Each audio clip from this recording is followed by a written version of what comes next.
Okay, hello everyone and welcome to YouTube. This is the first video we've had, I think, since after the South Coast GT, so hopefully you'll enjoy it. As you can see by the board we've set up, we're at HeelanHammer Studios in the lovely kitchen. You have to excuse the decor as we're playing. Today we're playing the Lustria Campaign, which is something you can buy digitally on the iPad. I presume it's on Android and other things, and it basically, it's a digital download and you play three linked battles, but there's infinite different combinations of what you take. So I'm not going to go into that massively. I just urge you to download it. It's not very expensive. It's a couple of £, and you can see it all. But you basically pick your armies, play the engagement. You both pick kind of a strategy. So you picked Scout, Wayne, didn't you? Yes. And I picked I think ambush, I think it was, and off we went. We looked at this matrix, and funny enough, we got battle lines. That's what we're playing. As you can see by the terrain, Wayne's had a bit of a busy time making us a table, which we got donated by a listener a few years back, so thanks very much for that. And we finally got round to being able to play with it, and we've got all the terrain as well that Wayne's made out of some beautiful jungle plants, so that's going to be good. So let's talk a little bit, Wayne, about why you picked your army. So we've gone quite fluff heavy for this. The idea is we'll be able to justify everything we took, so run us through your list and tell me why you took it. Okay, going on the premise that mine's a invading force that's just got off a ship, basically. So thinking back to the Man of War days when you had the old Skaven plague ships, I'm thinking there'd be lots of giant rats in the hull of the ships, kind of traditionally, like rats off a sinking ship kind of thing. So I bought 2 blocks of giant rats for that reason. 2 blocks of clan rats because they'd be the staple of the army anyway. The Doomflayer is because I was thinking jungle and they'd want to clear paths, so the Doomflayer would almost be perfect for clearing paths because that's pretty much what it does in tunnels, but it clears dwarfs out of the way. The rat ogres are there for the heavy labour of obviously when they've established themselves in their area and they need to rip down trees and stuff like that and build stuff. Same idea from the flamethrower, is to burn down forest to obviously clear areas. I've got a unit of gutter runners because they have scouts as soon as they landed. They would send them out to obviously try and scout out the areas. And that's pretty much it, really. I mean, I've got the warlord on a war litter, but the sort of fluff for him is that he doesn't want to be there. He doesn't like spiders, so he wants to be off the deck. This sort of the deck of the jungle. He doesn't want to be anywhere near it. He doesn't like all the creepy crawlies and all that kind of stuff. So he just wants to be. That's why he's in a lofty position. And I've got a couple of warlocks, but they're just level 1s, which at this level is actually pretty good because I've got 2 warp lightnings. So for the smaller games, that's all right actually. It's pretty good.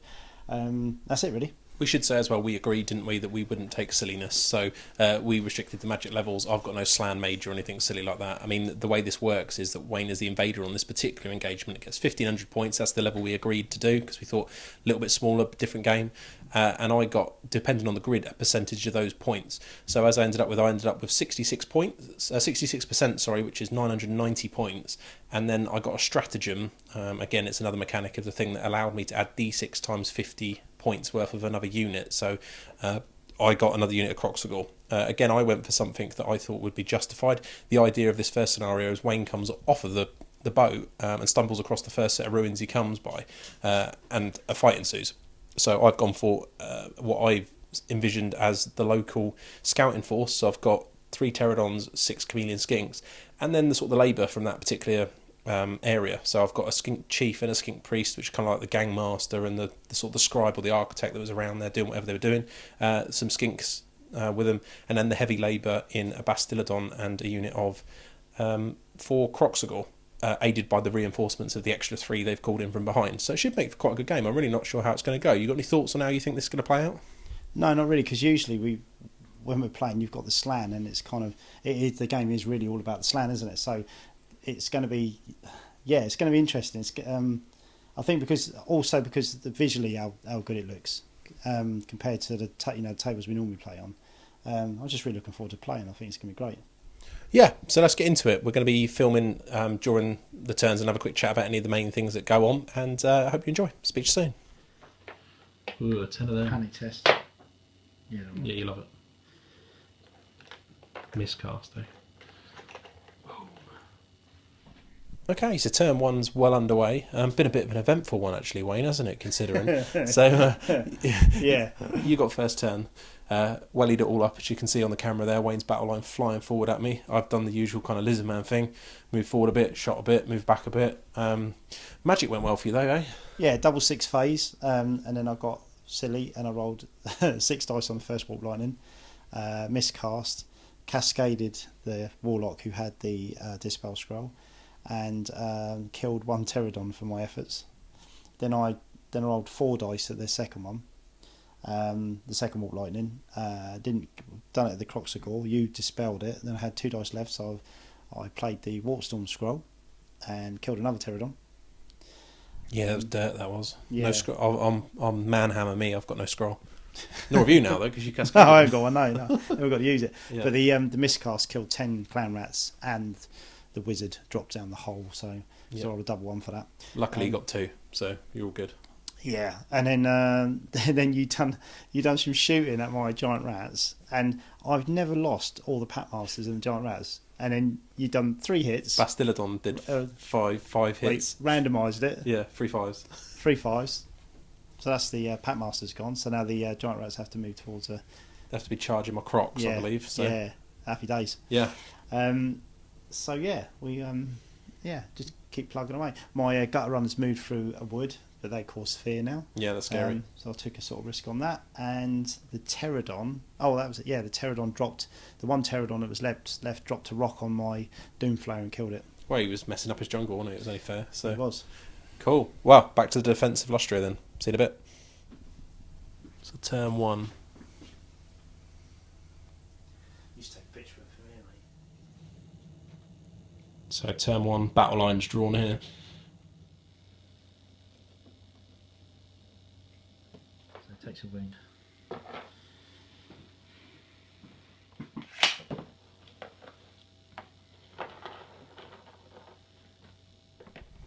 Okay, so we're on turn 3. How's it gone for you, Wayne? Bad to worse, really. The pack masters from the giant rat unit, where they'd been killed, had to go into the Croxagore. The Croxagore subsequently ate those and ran them down, because obviously they were only leadership 3 now. That was a big deal, wasn't it? You failed Yeah. your fear and then had no chance with the steadfast. Yeah, that made a massive difference. And then the other combat with the 3 rat ogres against the 3 Croxagore. We've had 2 rounds of combat now, and I've rolled poorly on the to hit rolls on both turns. I haven't rolled average on either of those. And if I did 2 wounds in the first turn. If I'd managed to do 3 wounds, and kill 1 Croxagore, might have made a difference. But that unit got beat and run down, and it's just gone into a unit of giant rats now.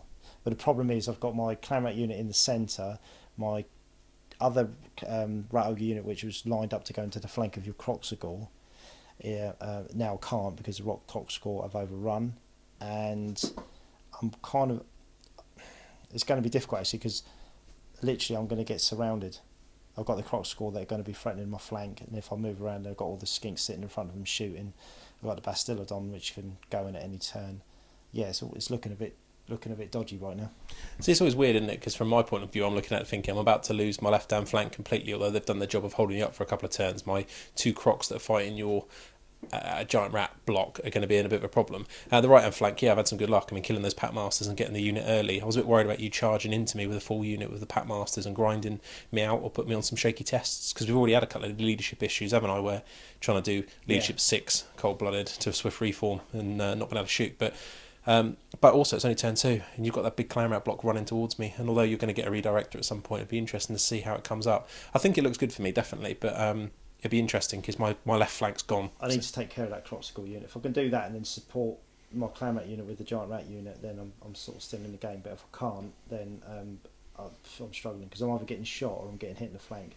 I think it's going to be an interesting last couple of turns, actually. That's what it's going to come down to, and I think the Bastillodon's got quite a good role to play in this yet. So yeah, we shall see. On to the defence. Okay, so 3's over. It was pretty fast and furious because we got less units on the board, as you can see by the... You mean I've got less units on the board? Yeah, but mine are going to start to disintegrate. I had quite a good turn of... you managed to panic a skink unit on my left flank, which right over in the distance you might be able to see, fled through some woods and managed to turn around. Single Croxagore managed just to managed to rally in front of the other flanking unit, so that's done me good, which means your main sort of Death Star at 1500 points is surrounded by 4 Crocs with a redirector in, but there's still a lot to play for actually. The Bastardodon's looking shaky, but he's managed to defeat the Rat Ogres, you can just see in the left-hand picture he shot probably, and hold himself. So there's an interesting couple of turns. How do you think it's going to play out? I think by the end of next turn I'd lost pretty much all of it, but because I mean, unless I can get the Pterodon overrun into the Croxagore, but then I've got to hope that the Rat Ogre lasts a turn, which I don't think he will, and then obviously we've got the cohort in the flank, which in most games we play, the cohorts just are good, aren't they? They tend to do well. So yeah, I'm kind of chasing shadows at the moment. I'm trying to see where I might be able to get a unit, but then it's kind of what happens afterwards. So, I mean, obviously my Lord's unit combat wise should be able to. But then again, taking the Croxagore, if the Croxagore attacked the Lord, they could kill him in one turn, and then the game's over anyway. So yeah, maybe it'd be interesting actually, because these points levels and the fluff we're playing mean that the troops are suddenly really good, and the Croxagore, a suboptimal choice from tournament players' perspective in this game, have destroyed the world. So it's been quite interesting to play it out. So yeah, although I'm kind of happy if I do win, it's good because it means it prolongs the campaign, because we have to fight another thing. Maybe scouting wasn't the right tactic, mate. Maybe there's another one hidden gem somewhere in there that gives you more of a leg up. You know, when you don't know what the table's going to pull out on it. So. No, neither of us looked at the table quite to cheat. We did it off the top of our head and had a look what we would do with the army, both picking the things that made sense, and this is what it came out at. So yeah, it's interesting. I think the big difference in the combat's been you've had armour saves and I haven't. No, that's right. So that's made quite a difference, obviously, with especially monstrous infantry fighting each other. And you've had a couple of failed fear tests in big turns as well on the flanks, haven't you? Which has made the Croxagore pretty good out on the wide areas. Yeah, because couple of combats have literally been, if I'd done one more wound, it would have made quite a difference, and it just hasn't happened. So, but yeah, no, it's made for an interesting game. We'll just see if my Lord can pull it out of the bag and save the day, or at least get away intact. So yeah, interesting. Right, on to the defence. The big combat in 4. Plague mode's been quite good. One mode. Dead. Okay, and then we've got 1, 2, 3 to the front. So the game's finished, and as you can see, it ended up a successful defence for the Lizardmen in the end. The Lord did actually get run down. He's just posed there for fun. So Wayne, how did it go? How did you find it? Armour saves is a difference. Croxagore at this level, with having the armour save and the wounding on 2s, it's just it's kind of weird. It's like Skaven just don't fight combats at any level. The only way I would ever going to fight combats and actually do probably well is if I had a block of 8 Rat Ogres. But even then, it's just getting invaded by a cat. Yeah, well, cheers. It's just tricky. It's just it's just really hard, because I've either got loads of attacks that don't really do anything because they're all low strength, or I've got some half decent attacks, but if you're fighting back against me, I've got no armour save, so I'm losing models quicker than you'll lose. Even though I've got more models, everything you've got is just better quality. Yeah, I thought the res would do me actually, with all your ranks and standards and stuff, but you never really got to grind me, did you? The couple of units on the flanks were either out of range or the Packmasters died, and you never really was able to bring your numerical advantage to bear. So we ended up in a big grind at the end there with that massive combat. I mean, you'll be able to see the video of it. It's all, I went all in on you, and there was a couple of shaky turns, wasn't there, where I thought I could lose, but ultimately it just, the thunderstomps and the stomps mounted up, didn't they? And you lost enough clan rats to in the end just disappear. Yeah, I think it's also, you got the option where you can push the 2, having the extra unit of Croxagores because of the scenario made a big difference in the end, having those 2 combat units, because if you'd only had the 1, I would have been able to swing the giant rats kind of round, and you wouldn't want to fight them with the skinks, so that would have made a big difference to the game. So yeah, it's just and also if you don't want to fight, your stuff shoots, so you can just back off, put the Croxagore in front, so I have to fight those, and then just carry on shooting me anyway. Whereas I don't get that option. I've got to kind of steam forward and try to sort of get stuck in and sort of overrun you with numbers, but it just, on this match it just didn't work. No, it's really odd because I actually thought my shooting would be the most damaging thing, but I didn't really shoot too much. It was actually just the Croxagores just destroyed everything in combat, really, didn't they? Yeah, absolutely. I mean, they were really, really good. I mean, even with the attacks that I'm coming back at you, you know, you're making 6-up armor saves. Oh, Cat's destroying the world. 6-up armor saves with the with the Crocs, or 4-up armor saves against the clan rats. So it's kind of weird. It's like I play aggressive and I try to get across the table, but when I get in there, it's just disappointing that the clan rats just, well, Skaven in general just didn't do anything. No, they just can't fight their way out of a paper bag, basically, which is frustrating because I really love playing them. But hopefully the new book will be out soon. definitely. Well, while we quickly rescue the board from the cat, we'll chat a little bit about. He's not taking no for an answer, is he? Looking at that, so it's killing it. So now the cat's having his fun and hopefully not going to kill any more models en route. I say that he goes for the biggest conversions in my army. Cheers. So where do we see the campaign then? So you've been this is awesome TV. So you've been repelled on your initial invasion. I used him as my A-bomb. Yeah, you should have done. He'd have won, mate. That's what's the one called? Abomination of Flesh? No, Avalanche of Flesh. Yeah, there you go. He's flailing all over the place. So, how do you see the campaign moving from here then? I'm not sure really, because I want a combat option. So, I don't know whether to go with like characters or an A-bomb. Yeah, but I kind of like it. I don't know. You can justify it now. They've been repelled. He brings out the big guns. Yeah, you kind of bring. I don't know. You bring the A-bomb on, and he just gets shot by poison. Doesn't he? You take him off. So I'm not really sure. Let's have a doom wheel running around. Yeah. You know, but I kind of wanted to avoid that. Go for sort of more fluffiest. Maybe I'll mix it up with the characters a bit more and try to go a bit more sort of combat characters in units, so that if I get depleted, I've got those characters that can actually fight the combats. Yeah. Maybe that's the way to go. I'll try it out, and I want to try and get a unit of plague monks in it, being a Lustrian. So, sense bearers. Yeah, sense bearers might have done all right in this because they've gone in. You know, they've got the toughness test, the actual amount of attacks, strength 5. Yeah, in these particular scenarios where we're tailoring you for opponents, it's probably a good idea to get them out because they'd be pretty good against most of the stuff here. So, so that might be worth a go. Yeah, but yeah, it was interesting. It was good fun to play with the Croxagore, obviously, because they seem to do a lot of damage. But I think I think there's no problems. We had quite a fluffy idea of what we wanted to do, so I don't think there's any problem now with the loss. We'll read the campaign back and find out what happens. I think we have to replay, but maybe you get more points this time. I don't know. We'll find out.